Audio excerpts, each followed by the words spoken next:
to Mognica, my family, Right Honorable Raila Amolo Odinga, all leaders present, mourners gathered here, good afternoon. Allow me to read a tribute as brothers to our departed brother, Ken Okoth, and I'll read. Our dear brother has been a man of many fasts. Even though you were born almost at the end of our family chain, you stood out and excelled in many ways. You have been a wonderful brother, a source of light and inspiration to the greater Okoth family. No words can heal the amount of pain and loss we feel in our hearts. But as was your nature, we know you have gone ahead of us for a good reason. We watched you battle with cancer bravely, inspiring us with each walking moment. Your concern for our welfare, even while in your sickbed, motivated us to get on with life with renewed zeal and vigor. From the games we played in our childhood to the intrigues of adult life that we shared, we knew our bond as brothers surpassed all we could possibly have gone through. We will terribly miss your presence in our lives. Go well, our dear brother. Find healing in the eternal world yonder. That was a tribute as brothers to our departed brother. Allow me also to make a few remarks.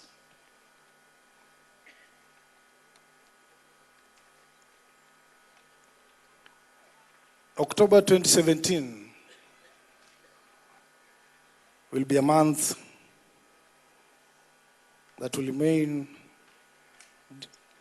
in our minds as a family, because that's when Ken was diagnosed with stage 4 cancer.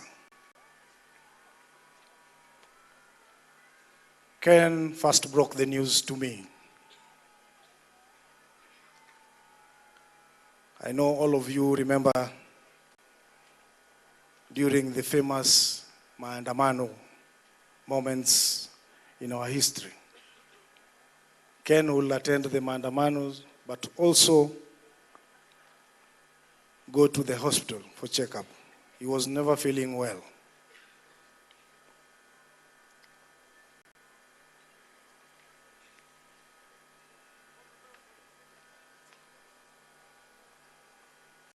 One evening, he sent a photo that he had Googled to me. Sitting in the office, I sent him a reply with a lot of question marks. It took a while before he replied, and he sent a long text. That is when he broke the news that the doctors had given him. And I asked him, "Where are you now?" He replied, "I'm still at the doctor. Can we meet as soon as possible?" So he was at Aga Khan, and we made a priority that we met that evening at Java Valley Road. So we sat, came with the scans, we went through them, and we agreed that we are not going to share the information with anyone until we know the way forward. A week later, we had a tumor board meeting at Nairobi Hospital, very early in the morning, around 6 a.m. with him. to look at solutions, how he can undergo the treatment. So all the doctors present were giving their views and opinions regarding how to approach the treatment. It took like 20 minutes and then we left. But the question Ken asked when he was given an opportunity,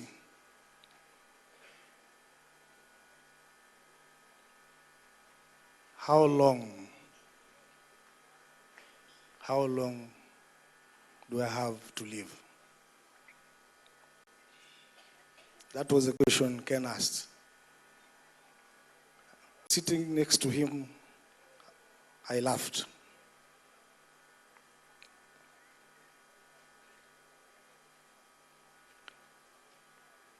When we left Nairobi Hostel,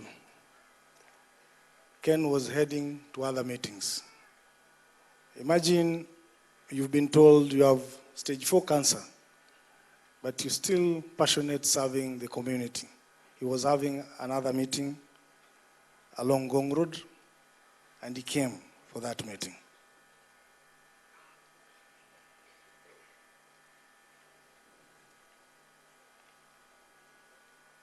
It has been a journey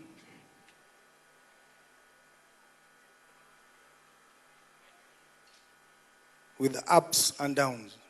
Sometimes the treatment was working, sometimes things were never working.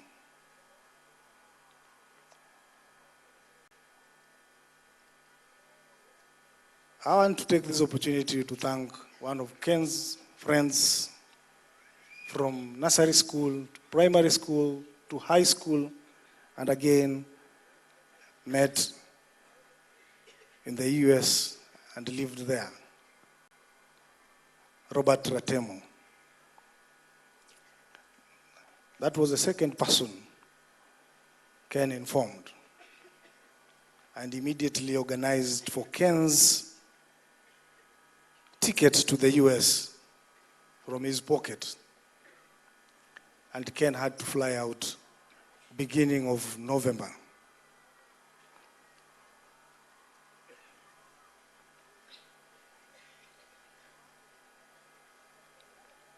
The US, the treatment was going to be very, very expensive.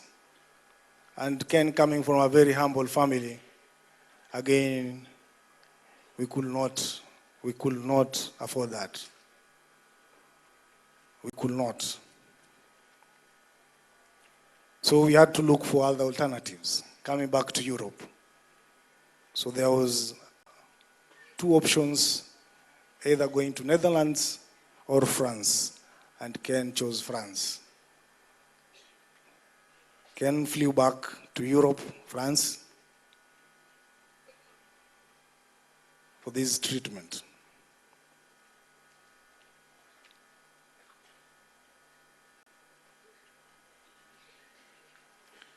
Immediately, the wife, Monica, also, when Ken was leaving the US, Monica also was leaving Nairobi to join him in France as he starts the medical journey.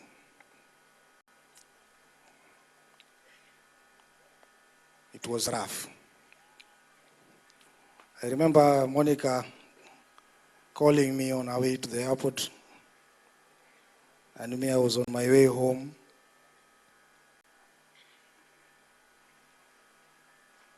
The question she asked, "Have you told Mom?" I replied, "No, I'll handle that." So we kept Mom in the dark until 31st December. Ken was invited for an engagement in Nairobi on the 31st, so he was not there. I knew he was not going to be there. So I had to leave home to come for that event. That's when I broke the news to my mom. 3 months later.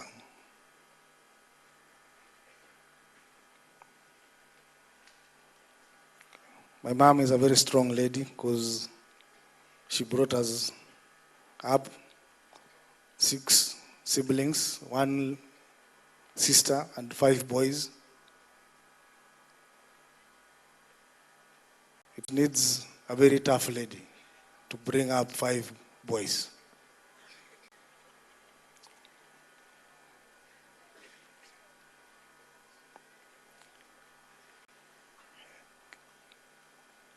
The famous Bagadi High School was ready in 2018, January, and we agreed with Ken he will come back and open it.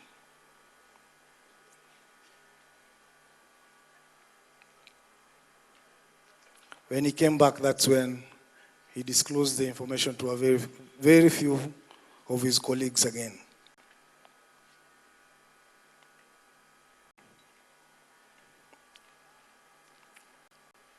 Ken was very inquisitive to all the processes, all the treatment that the doctors were to administer to him.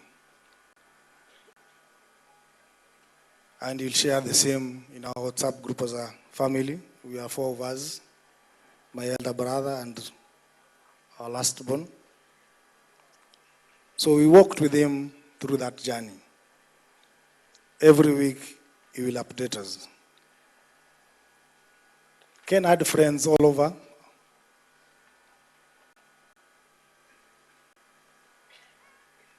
And his silence was so loud that so many people started noticing. And not to keep them worried, he formed a group on the Facebook page and brought in most of his friends.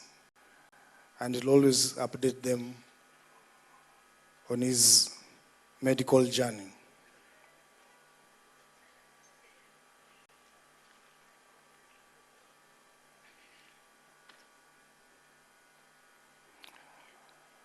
Through that medical journey, there were days that were bad, where Ken would have serious emergencies in Paris. We will communicate with Monica on phone. Monica is crying. Ken is bad. Ken is bad. I'll tell her, Monica, you are the only one there, so you have to be strong. Take heart, my dear. And she will get calm. We put our heads together. Please call ambulance. Ambulance has come. We are on our way to the hospital. This happened so many times. So we'll spend the whole night in communication, no sleep. Personally, I can say from October 2017, I've never slept at peace.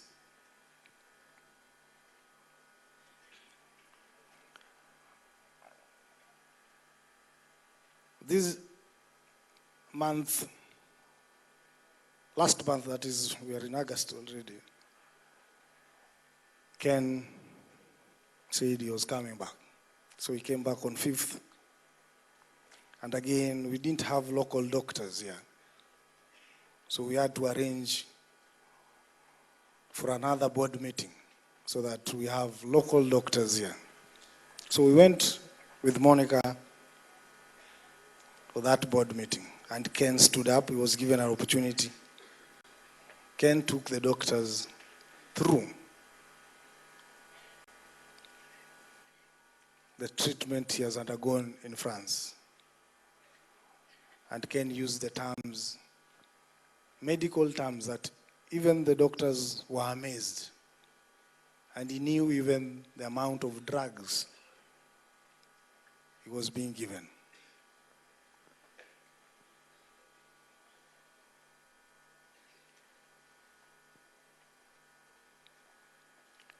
When came back, we had two activities going on. That is the annual Kibra Music Festival that he had started some time back.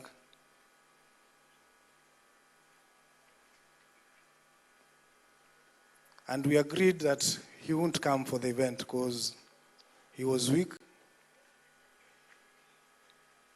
Over dinner, we agreed that he was weak. He will not come for the event. On Sunday at around 3, Ken walked in the hall. Something that I was not expecting. That means Ken loved his work. And he was committed in doing his work. Again, during the education day, on Friday, at Kibera Primary School. 2 days later, Ken was never feeling well, and we had to take him to hospital for checkup. And he was admitted at Nairobi Hospital. And at this opportunity, I want to thank Nairobi Hospital for the great work they did there.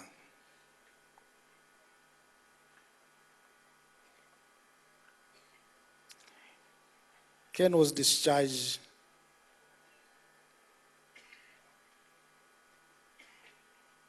four days later,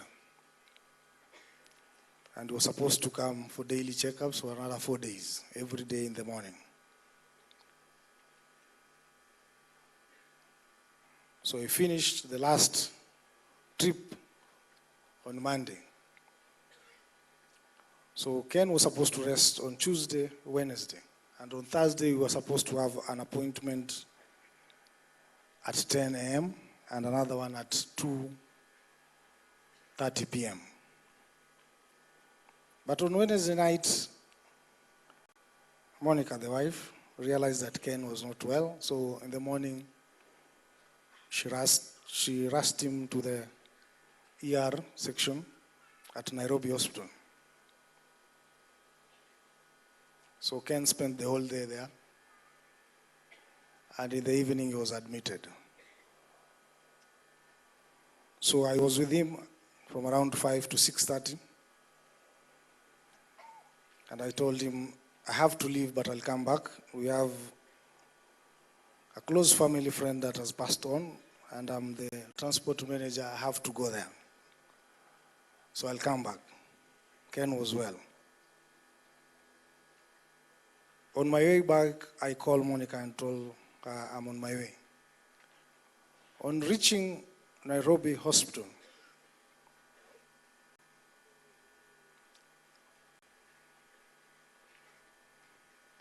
things had changed, and Ken was rushed to the ICU.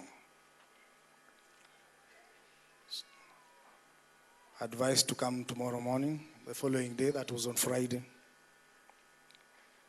And the doctors broke the news to us that it's a 50-50 situation. So please call anyone you think might need to see Ken.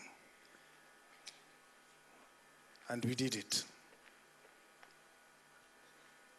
At around 3:45, Ken was no more. Allow me to appreciate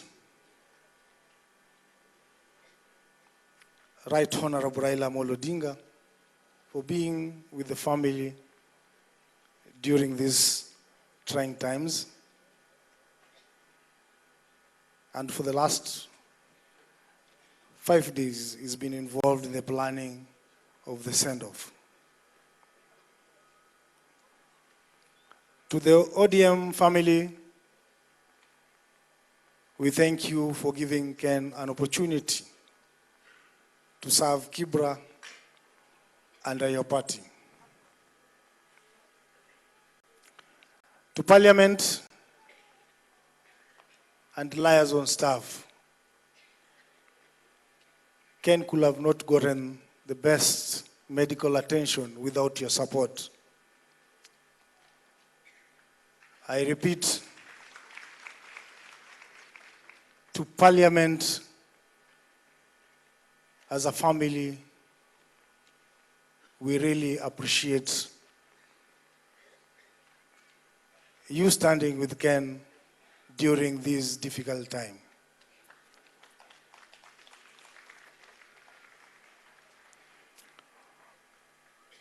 The old Starehe Society and Starehe community receive our appreciation as a family. To the great people of Kibra,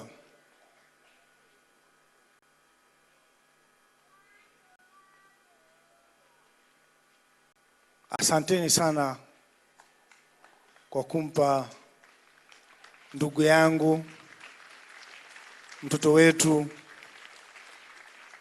kazi ya kuwahudumia. Tumeshukuru sana. To the civil society, a big thank you. A big, big thank you for standing with us.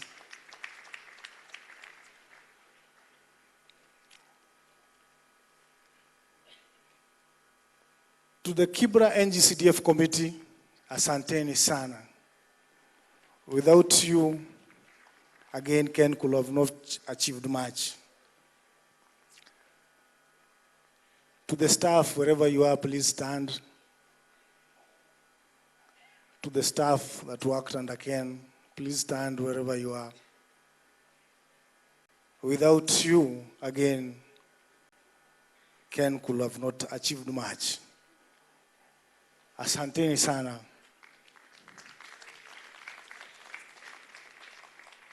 During those difficult times in France, there are Kenyans who live in France, and they were there for Ken.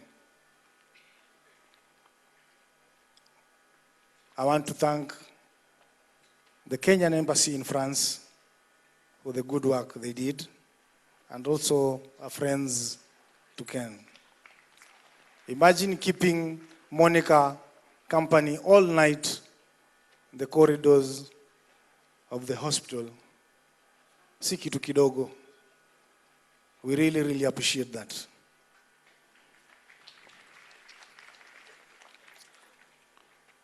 To Silver Springs Hotel, we thank you so much for the hospitality you've accorded us during this difficult time.